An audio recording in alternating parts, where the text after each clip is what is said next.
One, one take, one take. This is NBA One Take featuring yours truly, Pretty Boy Lakers. This is NBA One Take for your head. NBA One Take for your brain. Coming to you live from my home. This is NBA One Take, January 8th, 2024. For me, it's two games in the docket and also some news. The first game is the Celtics versus the Indiana Pacers. This is a really, really good game. Controversial ending to the game, as well as Tyrese Halliburton actually got hurt. Um, I thought he was going to be gone, um, possibly for, but they say it was a strain on his quad, no tear. He was carried out in this game. But his game was good. It was good. They Celtics was out Jason Tatum, but Jalen Brown played well. He had 40 points. Drew Holiday finished with 21, and Chris Porzingis had 19. Uh, for the Pacers, see, big win, man, big win. Benedict Mathurin had 26. He was just scoring all over. Miles Turner 16 and 8. Aaron Nesmith with 17, and Buddy Hield off the bench with 15. Now, Celtics take this loss without Jason Tatum, who should be back for the next game. They're 28 and 8 in the season, and the Pacers are 21 and 15. Looking good, looking really good, looking real good. We'll see how long Tyrese Halliburton is going to be out. Hopefully, it's not too long, but they really need Mr. Halliburton to come back. And the next game is the LA Clippers versus the Phoenix Suns. As the Clippers smashed the Phoenix Suns, they smashed them. Smashed. It was a whew, it was such a beatdown. It was such a beatdown. And but the Clippers was led by Paul George, who played well. He finished with 25. Kawhi Leonard had 17. James Harden with double double, 19 and 10. Zubac finished with 19 and 8, and Russell Westbrook finished with 9 points off the bench, notably for the Clippers. And for the Suns, Kevin Durant, he's back. He finished with 30. Devin Booker had 20. Bradley Beal with 15. That was all they really had. They was just outgunned, and it was just a smashing. It was a real smashing. Phoenix got to be worried. They got to be worried. Around that 500, Clippers are rolling, man. Rolling. Took a loss here, but they lost my Lakers, but they're still rolling. They are 23 and 13 on the season. They looking good. Okay. News. Cat Williams. Cat Williams set the internet literally on fire with the interview with Shannon Sharp on Club Shay Shay, and it was very informative. Uh, you know, not to go into too much details. I talked with my friends and family and everybody about it. When it first aired, and you know, he made some good points. Uh, you know, Good points. Telling his truth. About us. Comedians like Steve Harvey, Cedric the Entertainer, Michael Blackson, Kevin Hart, um, Ricky Smiley. The list goes on and on. He really chimes in. Earthquake, and he chimes in on about them in certain aspects. Their character, things they've done, and just to let it be known, right? Uh, this interview broke all types of records. A lot of people who's not even into the Club Shay Shay podcast, not into like sports and not even comedy, just watched it, right? Just watched it and was kind of entertained by it.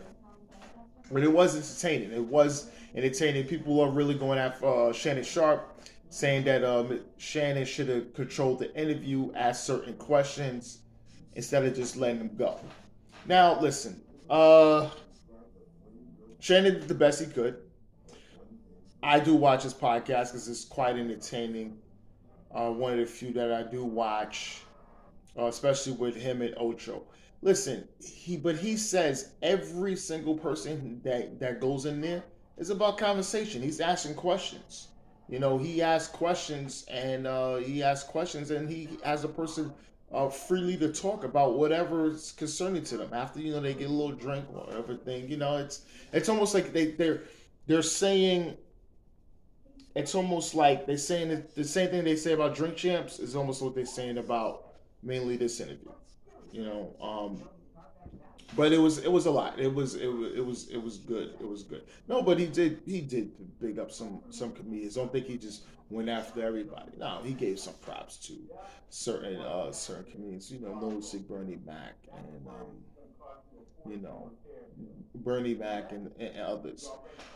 So this was really informative, and trust me, there was response from everybody. There was response from Ludacris and all these guys that he did mention, and such somewhat of a negative light. People call him a hater. It's a lot.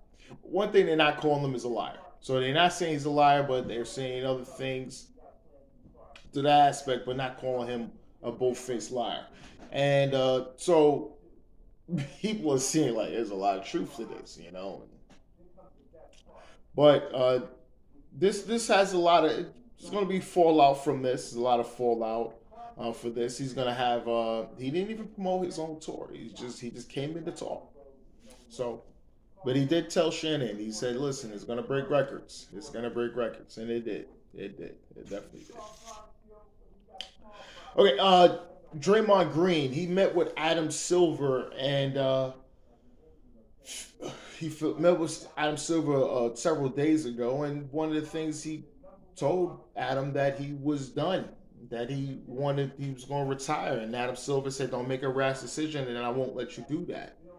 Draymond Green felt like he was, being targeted, and you should, because somewhat there's an eye on you for a lot of things that you've done over the years, and there's a scope on you from the league, from media, from a lot of things, because what you've done inadvertently, or just just the pace of the game, that there's responses and there's certain things that's happening, and now you're under extreme scrutiny, and you you just can't, you don't really want to deal, you just feel like you just retire.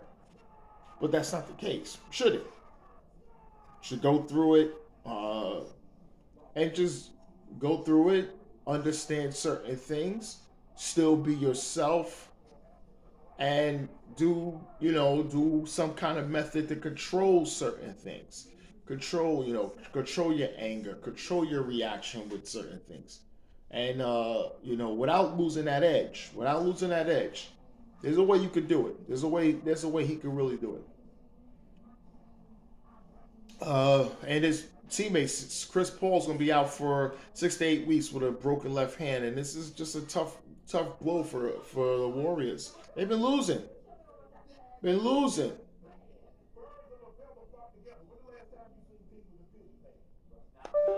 Yeah, this is just a big. This is a big, huge loss. And the last thing, this is a big one. I remember I was talking about John Morant, right? So John Morant's going to be out for the rest of the season. He has a torn labrum. This is huge. I, I, I'm taken back by this because I love John, and for him to be out, with this torn labrum for the rest of the season, this is something I was saying about. There should be worry and concerns with Memphis in regards of what they're going to be doing, because obviously you're going to be going for a draft pick and you may be getting something. Not saying you're going to be moving off from draft, but you got to understand, if you have a really good pick and you decide not to trade it to either get someone, or you're going to draft someone possibly to put in there with a possibility of actually trading John Moran and others, depending on the pick that you get. Maybe the person you pick has a tremendous upside, and you probably want to change, obviously, a lot of the culture with the team by actually getting Ja Morant to move. That's people say, wow, that's kind of interesting.